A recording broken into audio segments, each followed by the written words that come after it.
All right. Exciting book of Daniel. And it is just that. Daniel is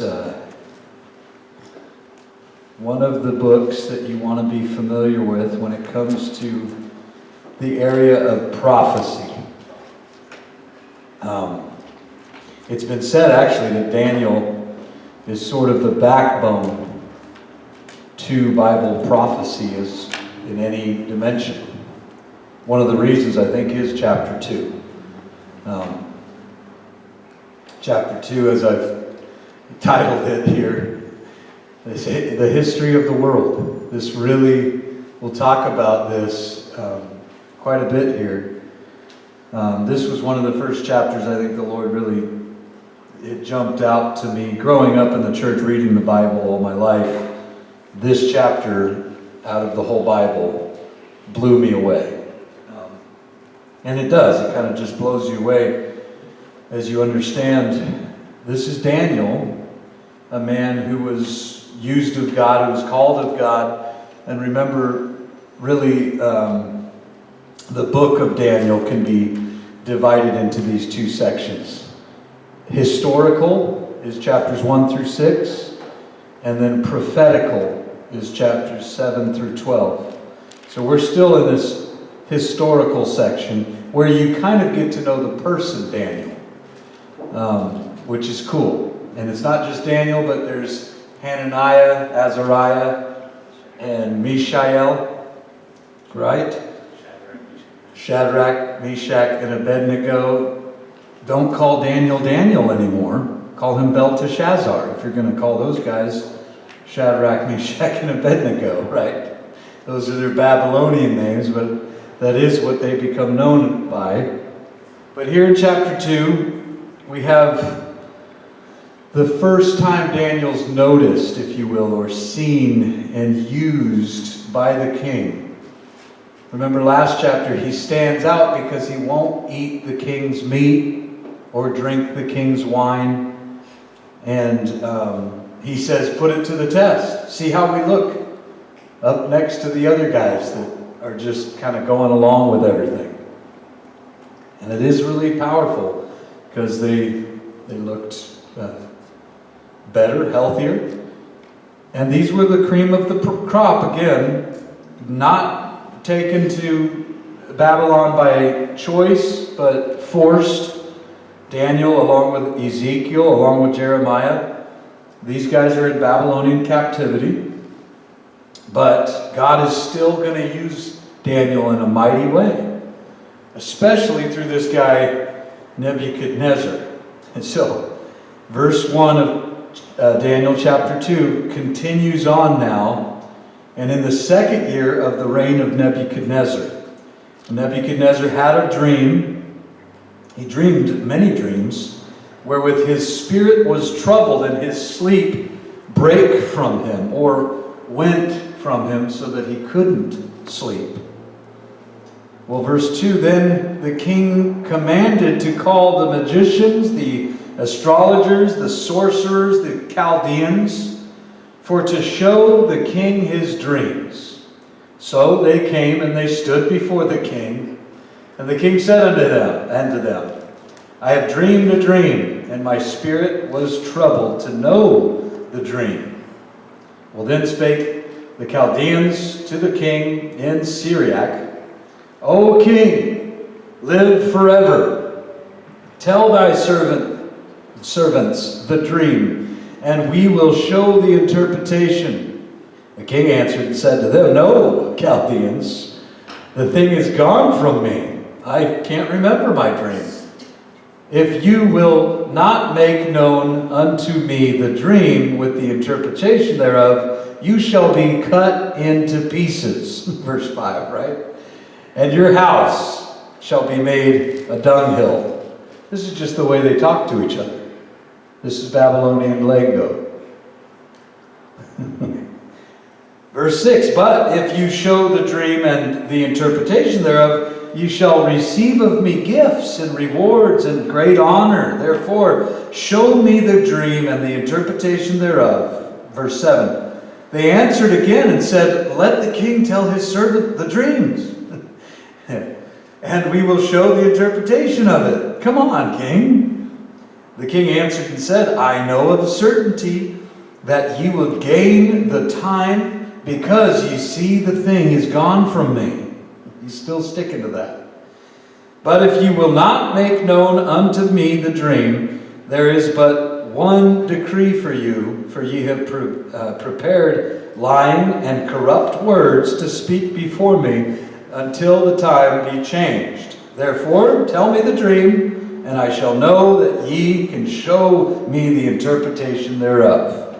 Well, the Chaldeans answered before the king and said, "There is not a man on the earth that could show you the king's matter. Therefore there is no king, lord, nor ruler that asks such things of any magician or astrologer or Chaldean. This is a rare thing," verse 11, the king is requiring. "And there is none other that can show it before the king, except the gods, whose dwelling is not with flesh." Verse 12, "For this cause the king was angry and very furious, and he commanded to destroy all the wise men of Babylon. And the decree went forth then that the wise man should be put to death, be slain. And they sought Daniel," or looked for Daniel and his fellows to be slain, because they were among the wise men, you see.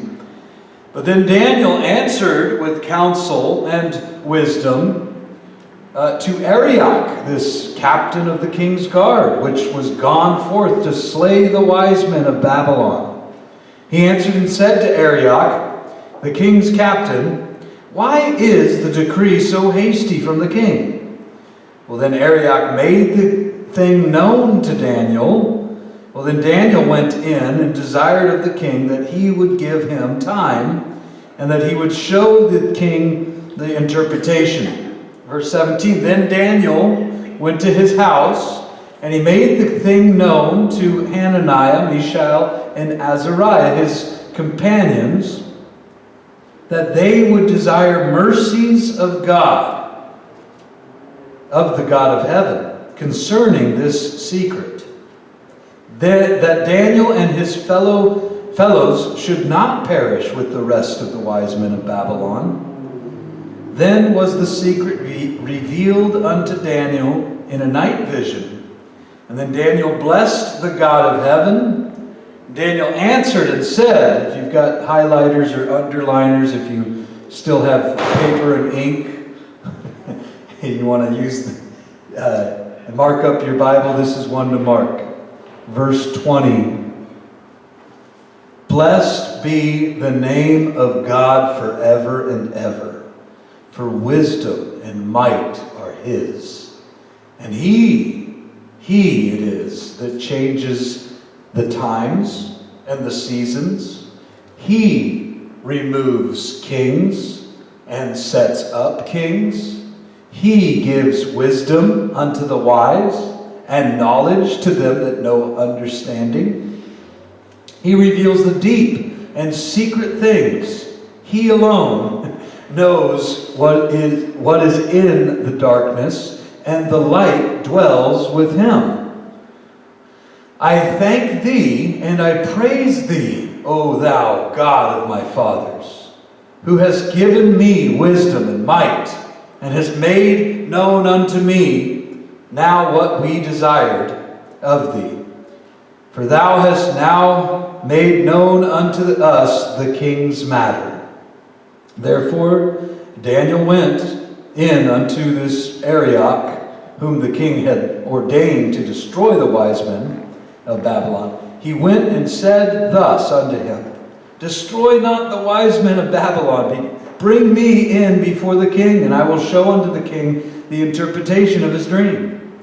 Then Arioch brought in Daniel before the king in haste, and said thus unto him, "I have found a man of the captives of Judah, that will make known unto the king the interpretation." The king answered and said to Daniel, whose name was Belteshazzar, Art thou able to make known unto me the dream which I have seen, and the interpretation thereof? Daniel answered in the presence of the king and said, The secret which the king has demanded cannot the wise men, the astrologers, the magicians, the soothsayers, the palm readers show unto the king? None of them can show them, but I can. Oh no, Daniel didn't say that. Verse 28 is key. The magicians, the astrologers, the soothsayers, none of them can show you the dream. But, verse 28, but there is a God in heaven. It's another key verse to underline. There is a God in heaven that reveals secrets and makes known to the king Nebuchadnezzar what shall be in the latter days. Thy dream and the visions of thy head upon thy bed are these. As for thee, O king, thy thoughts came into thy mind upon thy bed, what should come to pass hereafter. And he that reveals secrets makes known to thee what shall come to pass. But as for me, this secret is not revealed to me for any wisdom that I have more than any living, but for their sakes that shall make known the interpretation to the king, and that thou mightest know the thoughts of thy heart.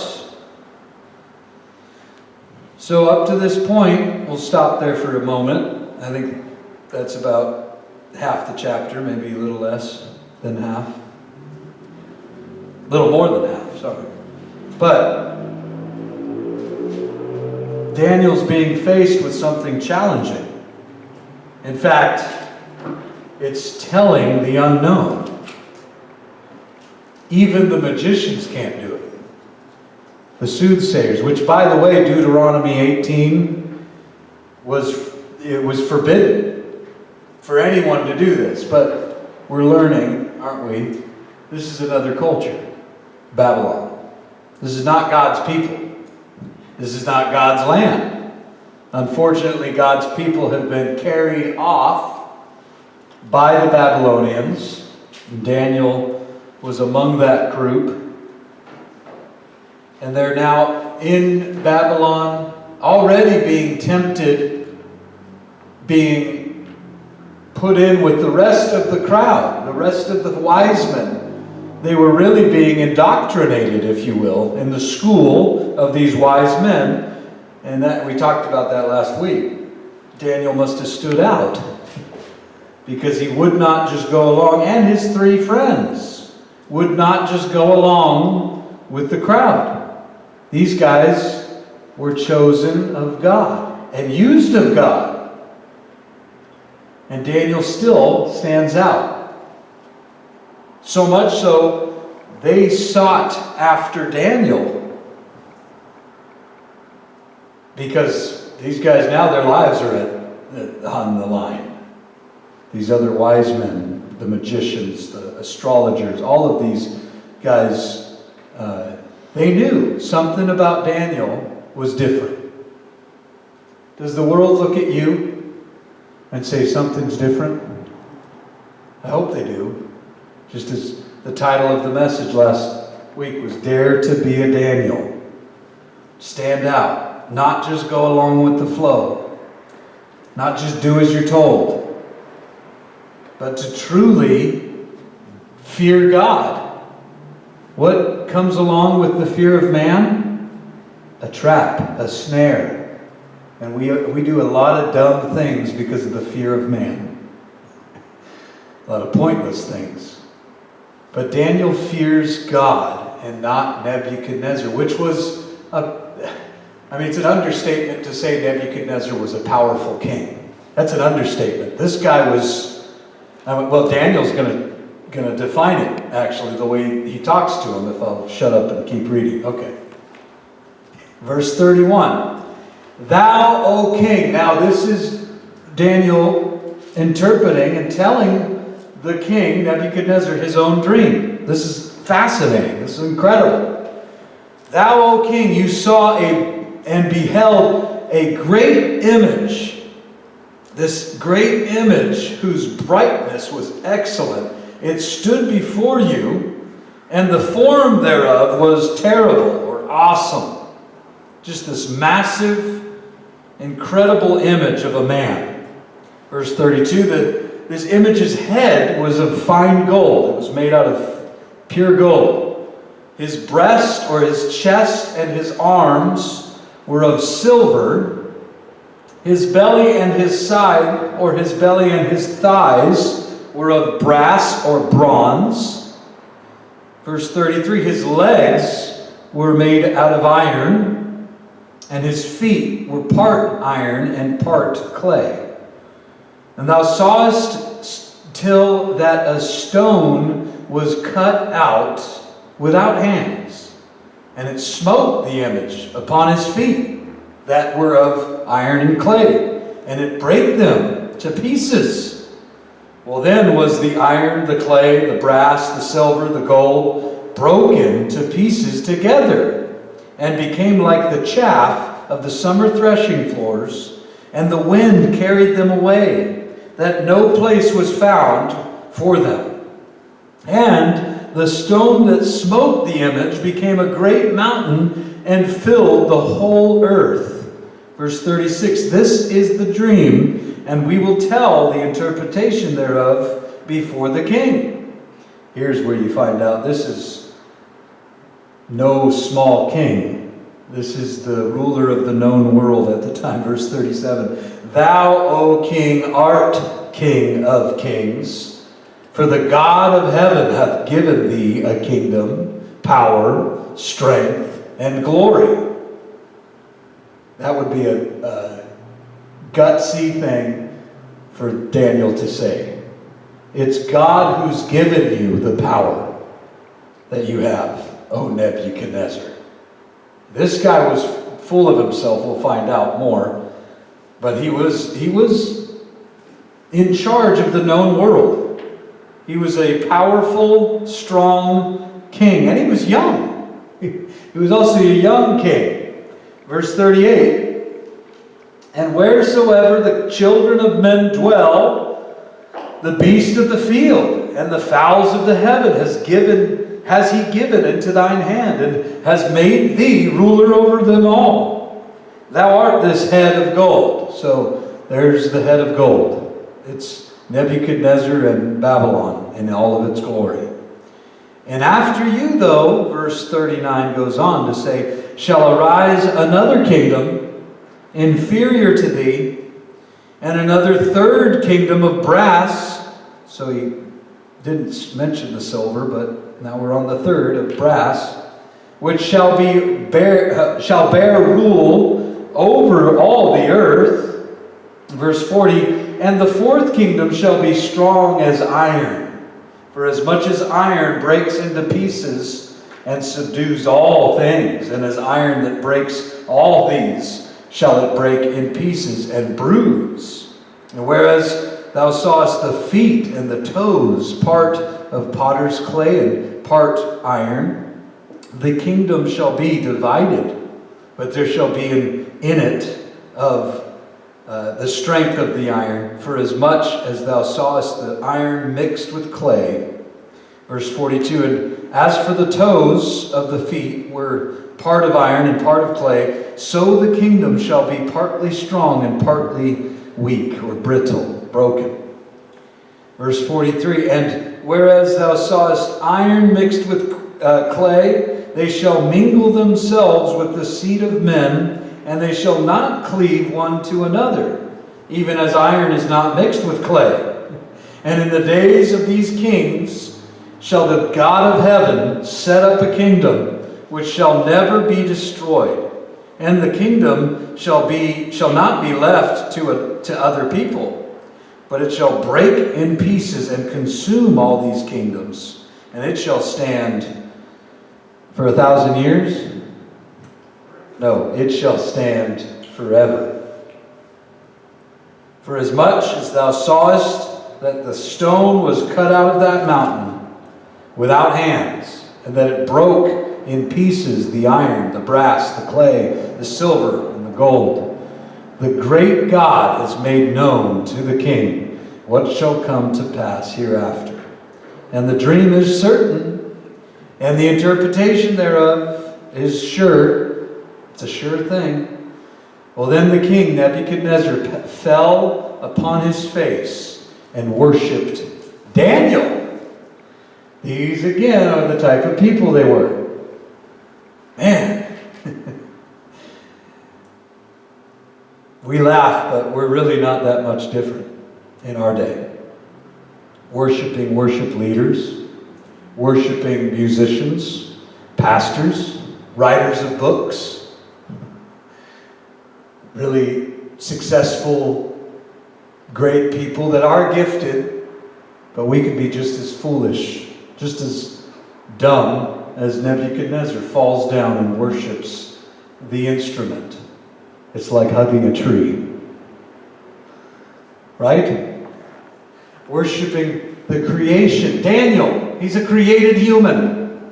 Worshiping him rather than what? The creator. Worshiping the creature rather than the creator. That's what Nebuchadnezzar is doing. But he commanded that they should offer an oblation and a sweet odor unto him. Let's burn incense unto Daniel.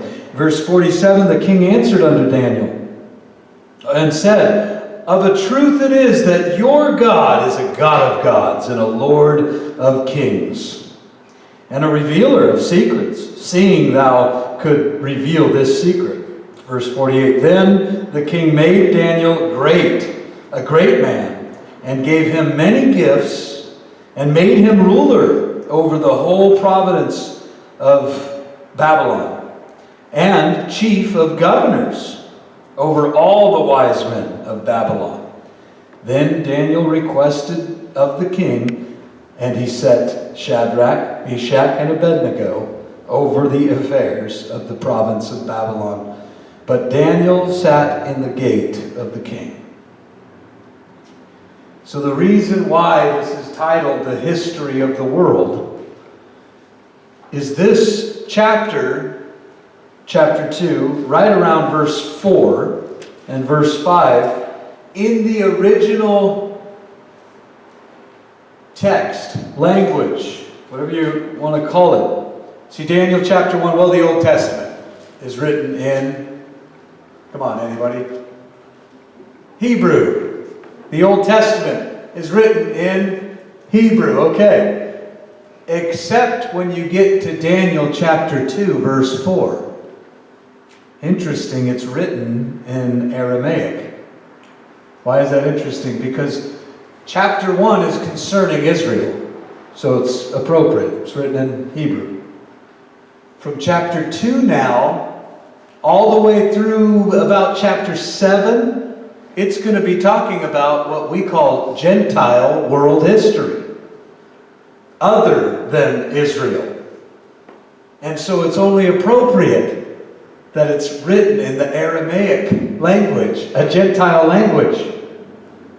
And it authenticates, if you will, all of those that would challenge the book of Daniel. And it's been challenged. I think more than any book in the Old Testament, the book of Daniel has been under attack by big thinkers with a bunch of, numbers and letters after their names. Because they went to cemeteries. Seminaries.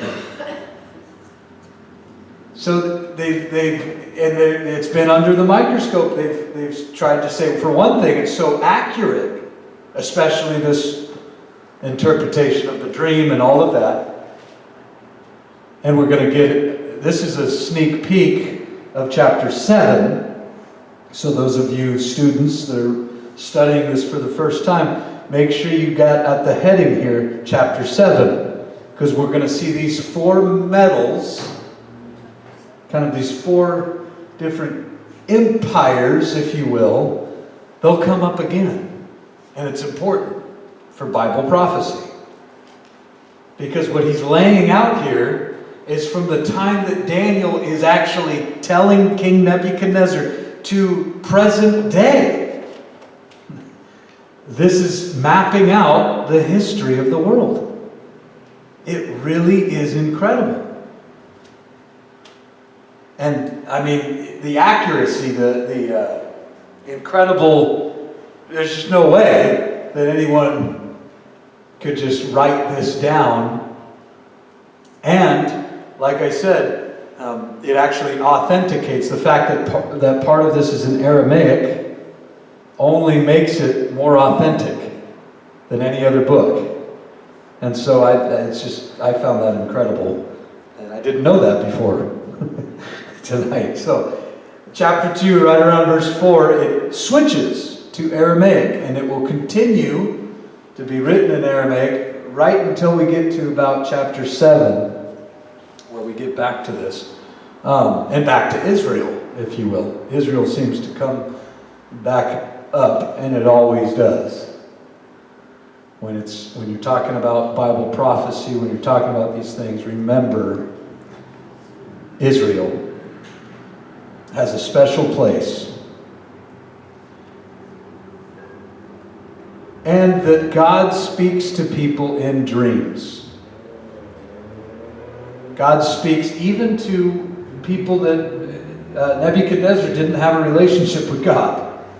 He's totally outside of the family of God, totally outside of the people of God. In fact, he's being used really to be a thorn in Israel's side as the nation. Yet God speaks to Nebuchadnezzar through this dream. Don't ever think that it's just meaningless. Because the Lord spoke through Jacob in the book of Genesis. Jacob saw a ladder going up to heaven, and then angels descending and ascending on that ladder. Of course, he had a rock for a pillow, so it must have been a little hard. But he was out. He was asleep. Jacob dreamed, and this should remind us a lot of another young man, one of Jacob's sons, Joseph, who didn't just dream, but his brothers got pretty upset with him over his dreams. And his mom and his dad got upset with him over his dream. And he went on to interpret dreams, just like Daniel here. So this reminds me, at least, a lot of Joseph.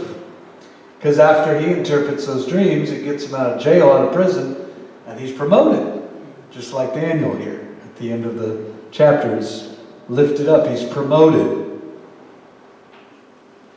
God speaks to Solomon later on, the third king of Israel. Solomon was visited by the Lord in a dream. The Lord spoke to Joseph, another Joseph, who was betrothed, engaged to a young virgin woman named Mary. The Lord confirmed with Joseph through dreams. God speaks to people through dreams. And Acts chapter 2 is one to highlight and keep in mind when it comes to this whole area of dreams. Acts chapter 2, verse 17. It shall come to pass in the last days, saith God, I will pour out my spirit upon all flesh, and your sons and your daughters will prophesy, your young men will see visions, and your old men shall dream dreams.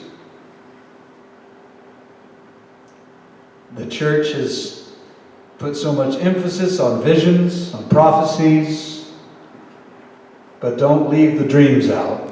God still speaks through dreams. Does he speak through all dreams? No. Some dreams is just the pepperoni pizza that you had the night before, or the old yogurt that you had, or something. Yeah. You don't need to look too hard, but I really do believe when you wake up the next day, some of you guys wake up in the next 5 minutes, you will realize that was God. Had something to do with that dream. When it's God who speaks to you through this dream, whatever it may be, and it's the same way with a vision. It's the same way with these prophecies that in the last days, Acts chapter 2, Joel chapter 2, which really that's what Peter's quoting from, is Joel chapter 2, verse 28 and on. But in the last days, the church age, where we're living now, this stuff's going to happen. It's been happening for a long time. And it shouldn't surprise us. The Lord speaks through dreams. And He'll grab our attention. Why is that, by the way?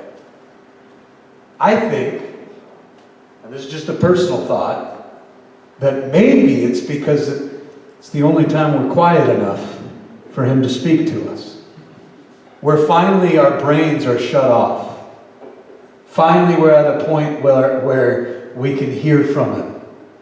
Because we're done filling it with whatever. We're busy going throughout our day, right? And then we finally fall asleep. Maybe that was the case with Nebuchadnezzar. Being a powerful king with a lot to do and a lot of people under him. He had a big plate, I'm sure. Full of responsibility. Thoughts just running. And finally he's quiet.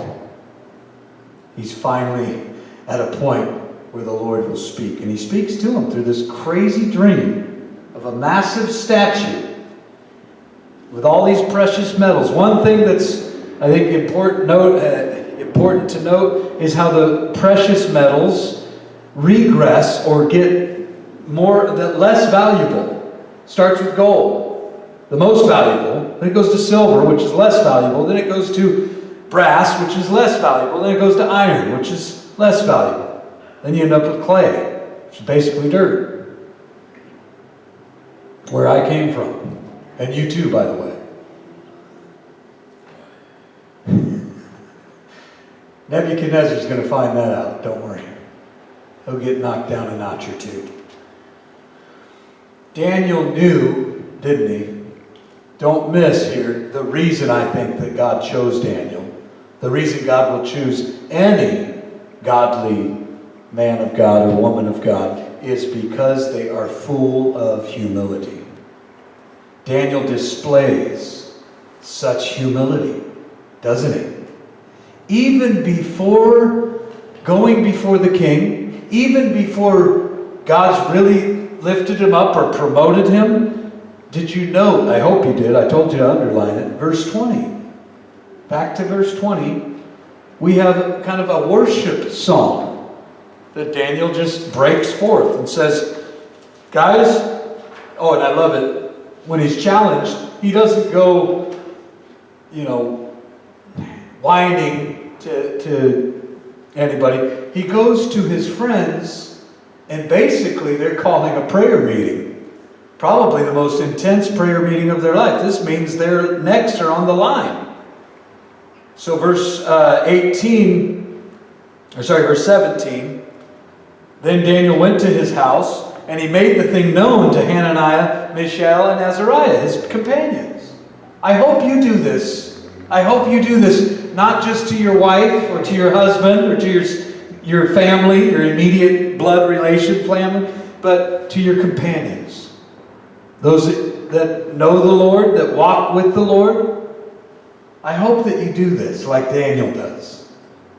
Bring it up to them. Have them pray for you.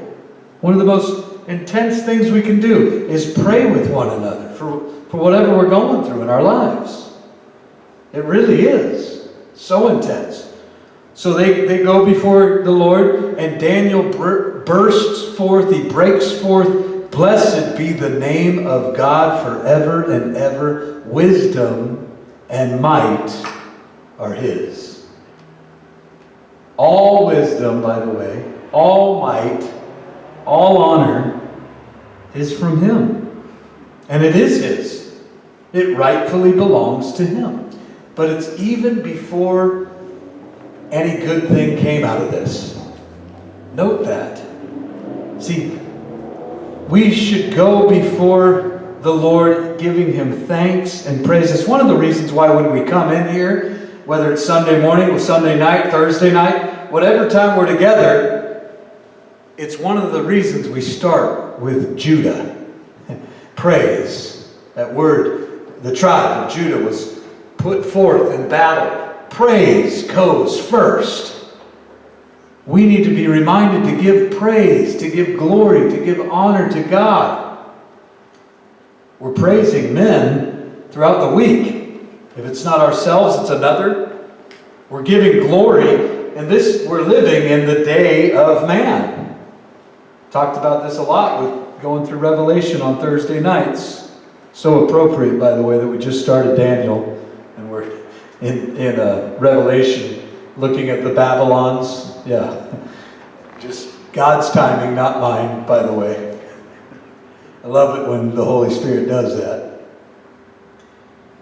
But to stop and give praise and thanks to God. I think of, and I had to write this down in my notes, it made me think of the 10 lepers.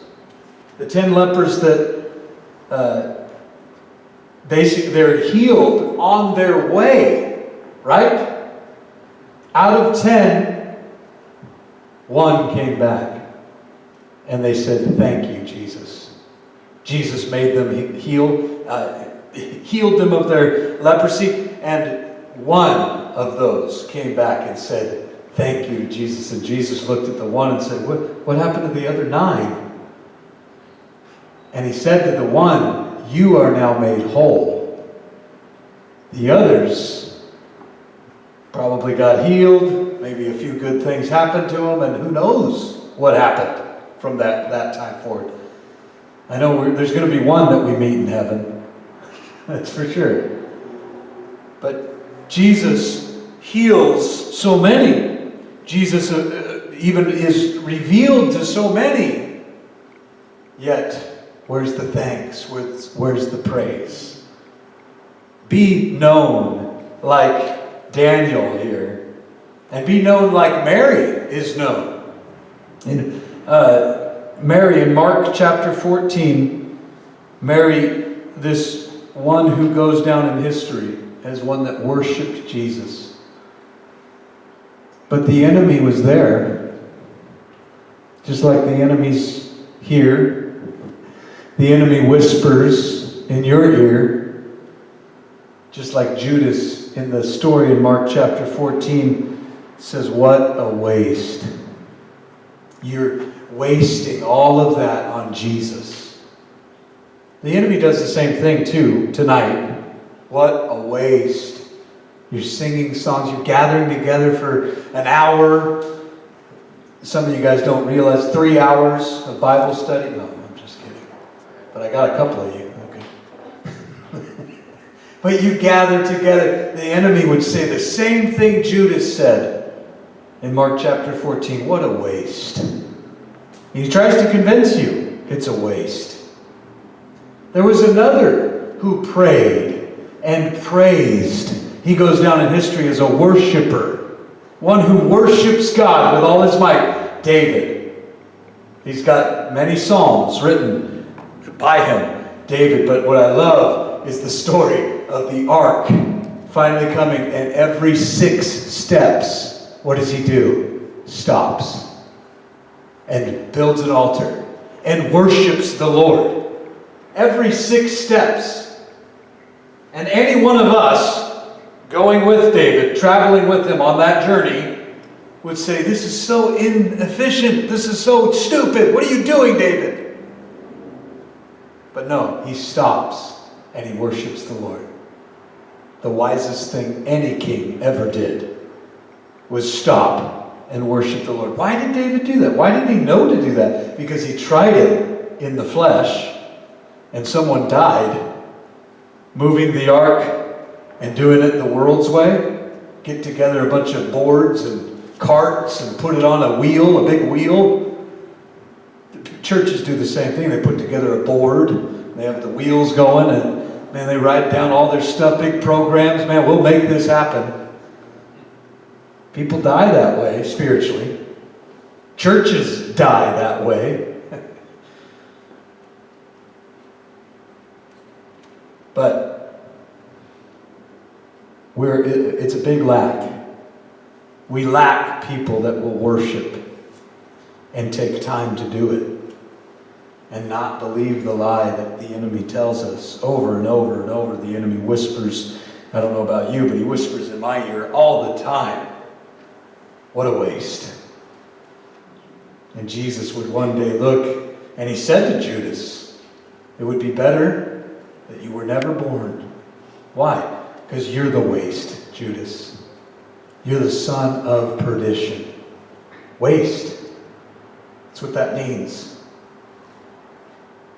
And what Mary chose to do, worshiping Jesus at his feet, breaking that alabaster box that was costly, what she chose to do, Jesus said, let this be preached anywhere the gospel goes out.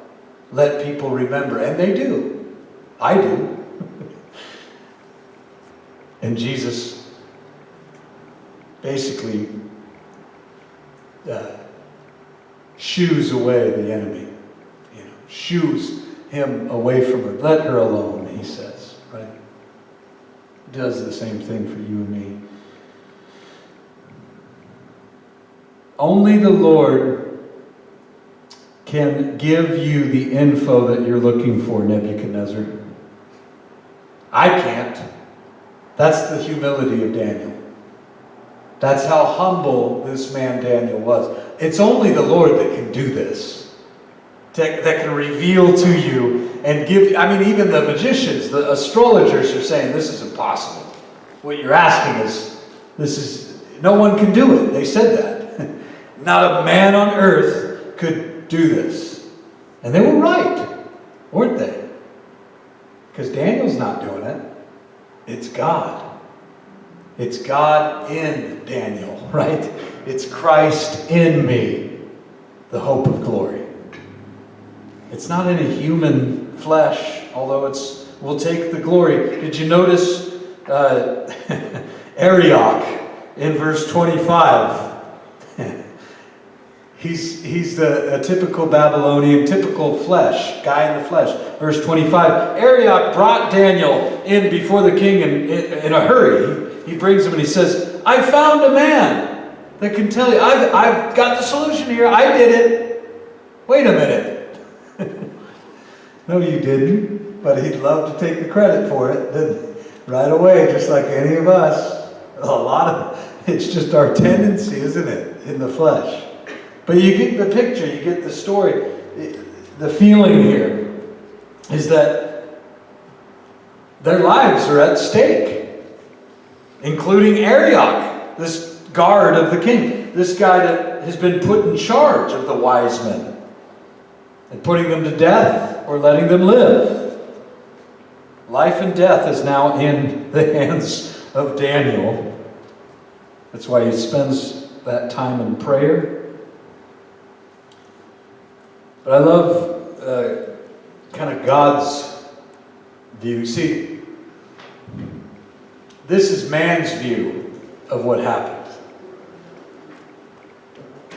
The gold, the silver, the bronze or the brass and the iron.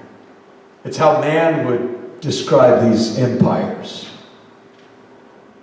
But chapter 7, if you stick around with us, a few more weeks, we'll be in chapter 7, and you get God's view of these empires.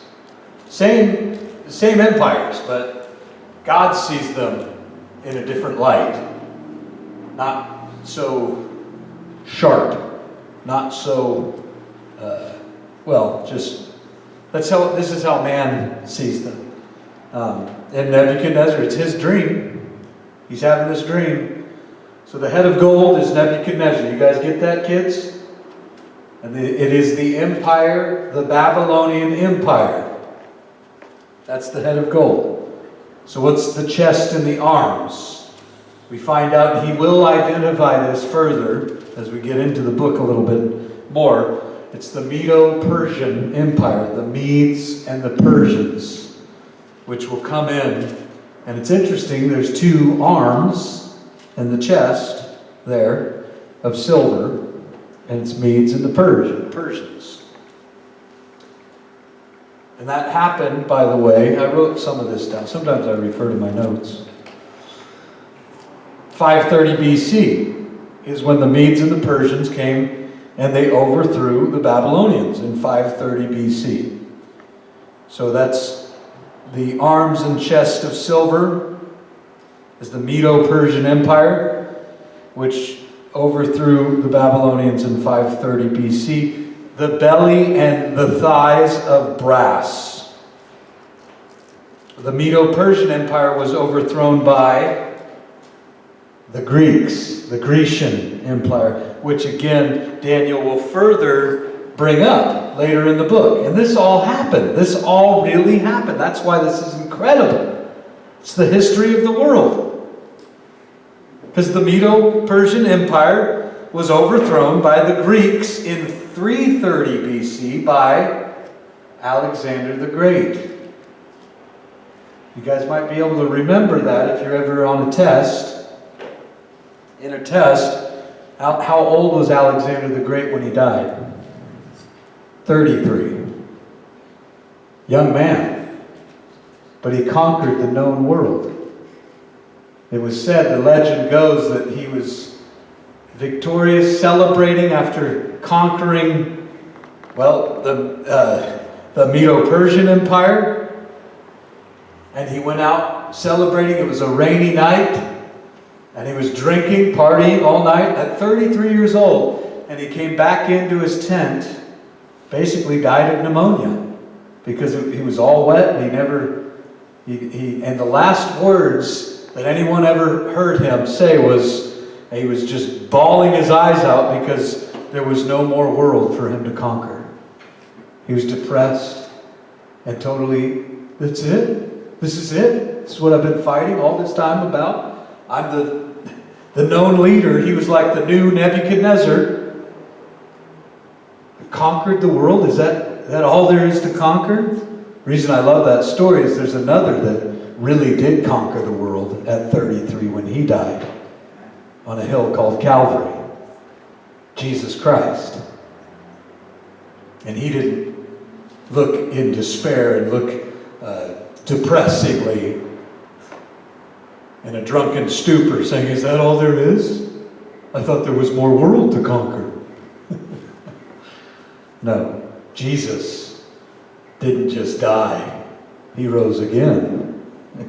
And he conquers to this day. So, the Medo-Persians were conquered by Alexander the Great and the Greeks, the Grecian Empire. And finally, you get the Greeks that were unseated, if you will, or overthrown by the Roman Empire, which came to a halt in 70 AD, so the legs of iron, if you will, is Rome. And where it gets interesting is these toes that are mixed with clay, and how the Roman Empire, since AD 70, what happened in AD 70, by the way? Well, Titus, the Roman emperor, came in and destroyed Jerusalem, the temple. He destroyed Israel, if you will, what was left of it. Israel was already under the Roman authority, the thumb of Rome. And Israel has not been a sovereign nation, had not, all the way up. I mean, they had been carried through all of these different nations all around the world. Everyone forgot about Israel. They had not been a sovereign nation of any kind until May 14th, 1948. A miracle happened. And it's as if God's timetable started back up. From AD 70 all the way up to 1948. God's timetable starts again. And there's incredible things that took place. One of the things is 2 years later, May 9th, 1950, there were 6 nations that got together, and they were known as the European Common Market. And they called themselves the Big Ten. The European Common Market. These 6 different nations that got together, and we know their whole plan from the beginning was to get 10 nations together. To go up against what? Well, ultimately God himself. But starting with his people, Israel. His nation, Israel. So it's exciting as we see, and you'll be reminded of God's clock starting back up. And it answers many things. It's not just these 10 toes, but 10 horns. So we've been looking at Revelation. And one of the reasons Daniel becomes such an important book to get familiar with when it comes to this whole area of prophecy, which, by the way,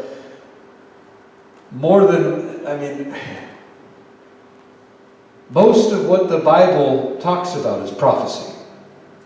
I hope you understand that. In fact, God challenges us. I love this. He challenges, not challenging us, but it's sort of a challenge that goes out to all who will listen. Isaiah 41. You guys could jot this down, look it up later, or turn there if you're quick with it. Isaiah 41, verse 21. Just listen to what God says to the nations surrounding. Isaiah 41, verse 21. Produce your cause, saith the Lord. Bring forth your strong reasons, saith the King of Jacob, or the King of Israel. Verse 22. Let them bring them forth, and show us what shall happen. Let them show the former things, what they be, that we may consider them and know that the latter end of them, or declare us things for to come. In other words, declare to me something that will happen before it happens. That's what God's saying. It's as if he's kind of poking at the Gentiles, at the nations, surrounding nations, any other heathen nation, pagan nation. Show us the things that are to come hereafter, that we may know that you are gods. Yea, do good or do evil, that we may be dismayed and behold it together. Verse 21 through 24 of Isaiah 41. 21 through 24. Really powerful when you stop and think. This is the living God. And he puts sort of a challenge out there in Isaiah 41, verse 21 and on. But I love it. See, psychologists actually tell us that 90% of our free mental state, that is, where we're not fixated on something, we're not, really concentrating on something, 90% of that time is spent worrying about the future or wondering about the past. Kind of like Nebuchadnezzar's doing in his dream. And we're going to see it only worsens. Is it no wonder that our psychiatrist, our doctor, the great physician, knew that all along about the human condition? We would be those that worry about the future and wonder about our past. So he gave us, and I've always loved, BIBLE, what is that? Basic instructions before leaving Earth. You guys have heard that, surely. If you haven't, it's yours, that's free. I'll give that to you for free tonight. Basic instructions before leaving Earth. And that's what the Word of God, that's what the Bible really gives us. Because whether with it or without it, guess what? You're going to be worried about the future or wondering about the past. It's just what happens. And one of the reasons you'll find, one of the precious things about the book of Daniel, is it's that confirmation that, wow, that really happened. Alexander the Great took over the Medo-Persian Empire. And the Medo-Persian Empire took over the Babylonian Empire. Just as just as Nebuchadnezzar's dream given by God predicts, and it gets even clearer, and you'll see it doesn't stop in AD 70. It doesn't stop in 2024. It doesn't stop in 1948.